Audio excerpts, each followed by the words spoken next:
vous salue dans le nom puissant de notre Seigneur Jésus-Christ. Il est vivant, notre Dieu. Nous allons prier avant d'écouter la parole d'aujourd'hui. Père, nous bénissons ton nom. Nous nous confions en toi et te recommandons ces moments. Nous voulons parler de ta part, Seigneur. Ma prière est que ta vie se répande par le canal de cette parole. Ce que nous annonçons, Seigneur, c'est ta parole. Alors nous te prions, Seigneur, de te manifester puissamment. Que toute oreille qui entendra cette parole soit touchée par toi dans le nom de Jésus. Seigneur, toi qui guéris les malades, que tu les guérisses. Toi qui délivres les captifs, que tu délivres. Seigneur Dieu, toi qui ressuscites les morts, que les morts soient ressuscités à l'écoute de cette parole. Que ta vie se répande à flot. Merci Esprit de Dieu, car tu traites maintenant tout problème, tout cas au travers de ta parole. Glorifie le Seigneur. Je chasse loin de ces instants tout esprit impur et je marche sur toute puissance démoniaque. Au nom de Jésus, je les déclare de nuls et sans effet. Gloire et louange à toi, Seigneur Jésus. Au nom de Jésus, nous avons prié. Amen. Gloire au Seigneur. Le thème de notre message d'aujourd'hui, c'est « Veille et prie afin de ne pas être surpris ». Et nous puisons cette exhortation dans Matthieu 24, 42. Les Écritures nous disent ce qui suit. Veille donc, puisque vous ne savez pas quel jour votre Seigneur viendra. Sachez-le bien, si le maître de la maison savait à quelle veille de la nuit le voleur doit venir, il veillerait et ne laisserait pas percer sa maison.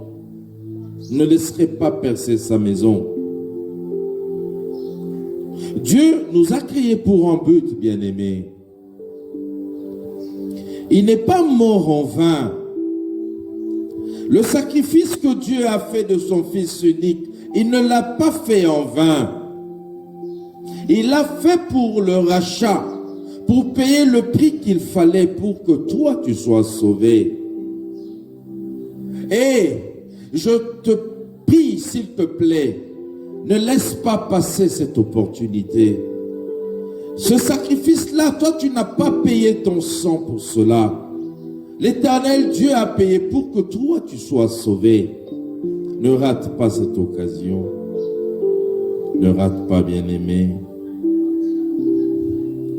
Si Christ est mort, c'était pour nous racheter de la mort éternelle, afin qu'au jour de son retour, nous soyons enlevés et que nous vivions éternellement avec lui là-haut dans les paradis, au paradis.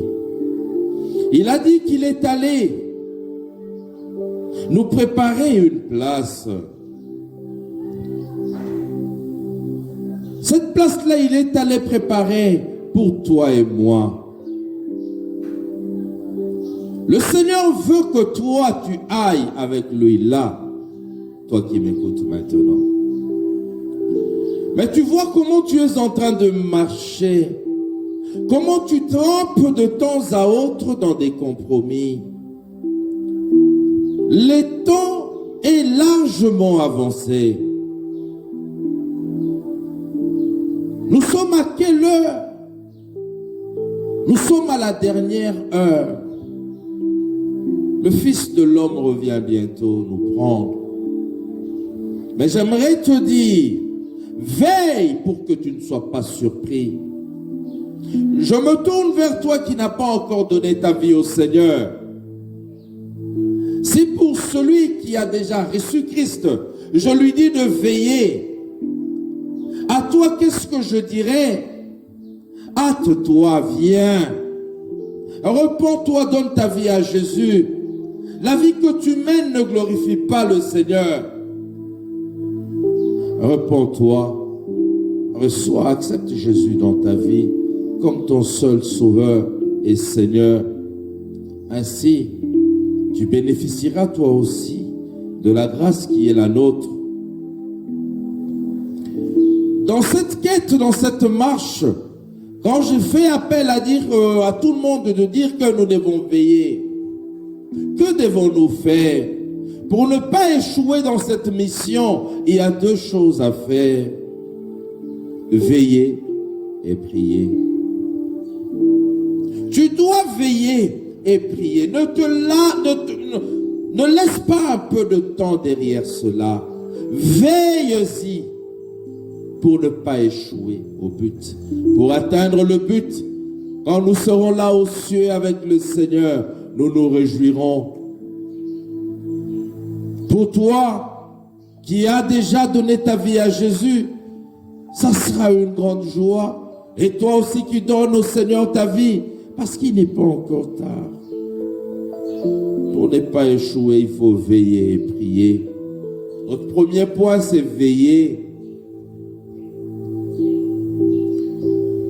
Nous veillons quand nous obéissons et mettons en pratique sa parole. C'est ainsi que nous ne laisserons pas percer notre maison. Quand tu écoutes, quand tu lis, tu cherches, tu fouilles jour après jour dans les Écritures. C'est ça, veiller.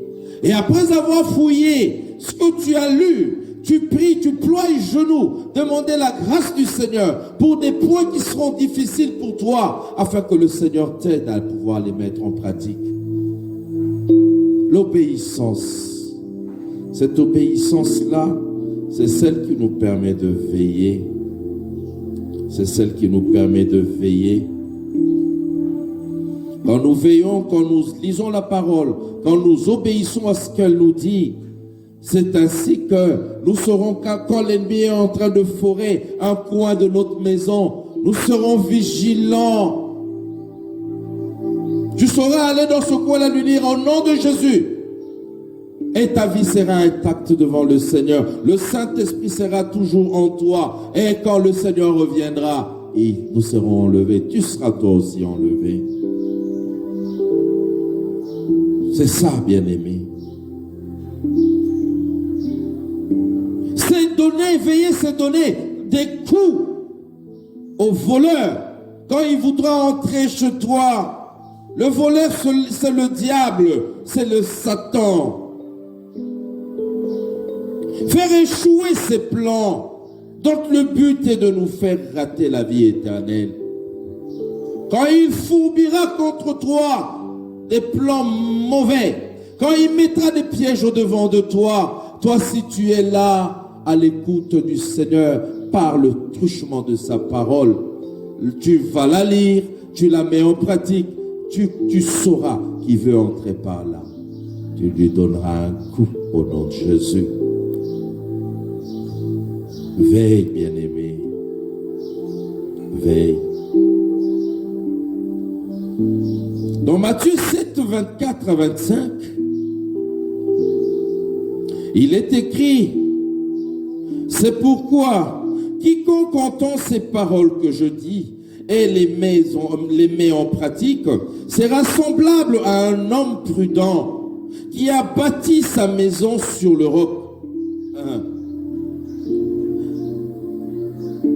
La pluie est tombée, les taureaux sont venus, les vents ont soufflé et se sont jetés contre cette maison. Elle n'est point tombée parce qu'elle était fondée sur le roc. Tu sais, quand tu lis la parole et tu la mets en pratique, tu es en train de te fonder sur le roc. Et les Écritures là viennent de nous dire qu'une maison bâtie sur le roc, quels que soient les vents, quelles que soient les tempêtes, elle ne tombera pas, elle ne tombera jamais en faillite. Le roc, c'est Jésus. Quand tu entends ces paroles, travaille, pleure au pied du Seigneur pour que tu la mettes en pratique. Et ne tarde pas, Ne fais pas attendre cette obéissance-là. Tu dois être prompt à obéir à la parole, quel qu'en soit le prix. Est-ce que tu veilles? Toi qui m'écoutes maintenant, est-ce que tu veilles? Si ta réponse est non, réponds-toi, car tu es encore vivant. Commence à lire et à mettre en pratique la parole de Dieu. Nous passons à notre deuxième point, prier. Par la prière, bien-aimés, nous communiquons avec Dieu. Nous nous approchons du trône de grâce. Nous cherchons Dieu. Nous lui parlons et nous exerçons notre ouïe, notre oreille à l'écouter.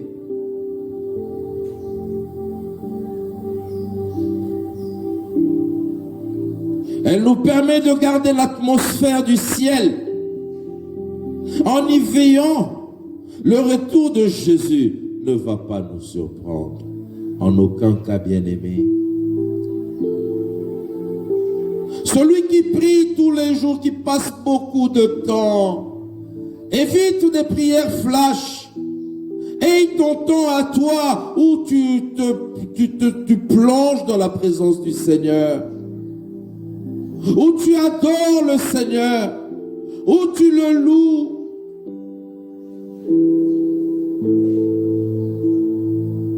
Vous savez, une personne qui visite régulièrement une autorité peut vous dire, quand il sort, il va vous dire, ah, aujourd'hui le chef est content, allez, posez vos problèmes.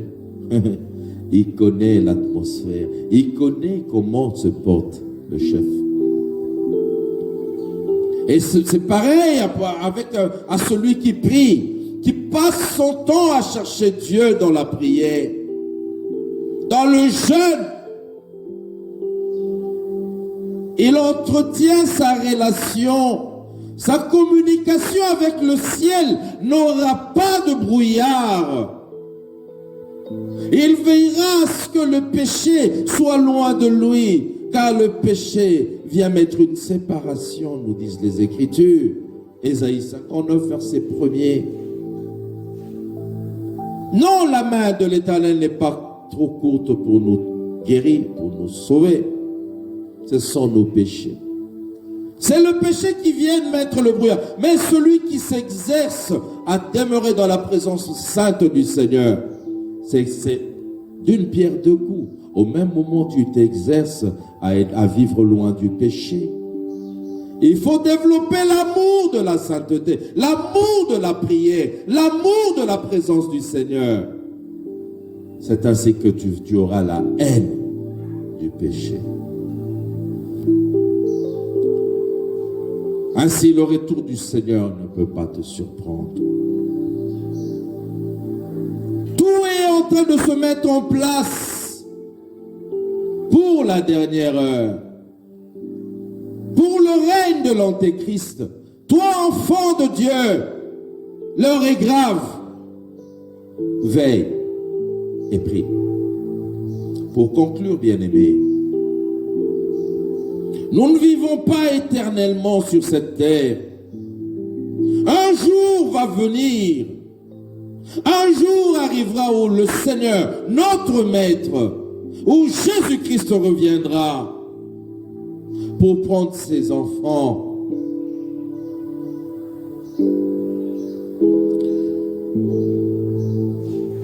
Pour vivre avec nous là-haut dans les cieux, où lui est. Jésus est vivant. Jésus est vivant.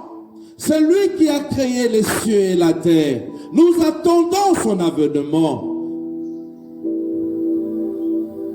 Pour ne pas être surpris, bien-aimés, nous devons être obéissants en la parole de Dieu, ou en sa parole, si vous le voulez bien. En la lisant et la mettant en pratique. Ainsi, en persévérant dans une prière, dans une vie de prière soutenue, C'est ainsi que son esprit demeurera en nous. Et le retour de Jésus nous trouvera prêts. Et nous serons levés avec lui là-haut dans les cieux. Et bien-aimé, j'aimerais te dire que c'est pour bientôt. Que Dieu nous bénisse, nous tous qui avons écouté cette parole. J'aimerais prier pour chacun. Seigneur notre Dieu, nous avons écouté de ta part ce que tu as dit. Tu nous réveilles encore, Seigneur. Tu nous dis de veiller et de prier afin de ne pas être surpris. Oui. Tu es vivant, Jésus. Réveille en chacun de nous ta crainte. Réveille en chacun de nous, Seigneur Dieu, de pouvoir être obéissant. Ne laisse pas tes enfants dans la distraction. Nous te bénissons, Jésus. Nous bénissons chacune des oreilles qui nous ont écoutés aujourd'hui. Toute personne qui a écouté cette parole, qu'il soit béni au nom de Jésus. Merci Dieu de délivrance, Dieu de bonté. Nous t'élevons, gloire et louange à toi, Seigneur Jésus. Au nom de Jésus. Merci Saint-Esprit. Dans le nom de Jésus, nous avons prié. Amen.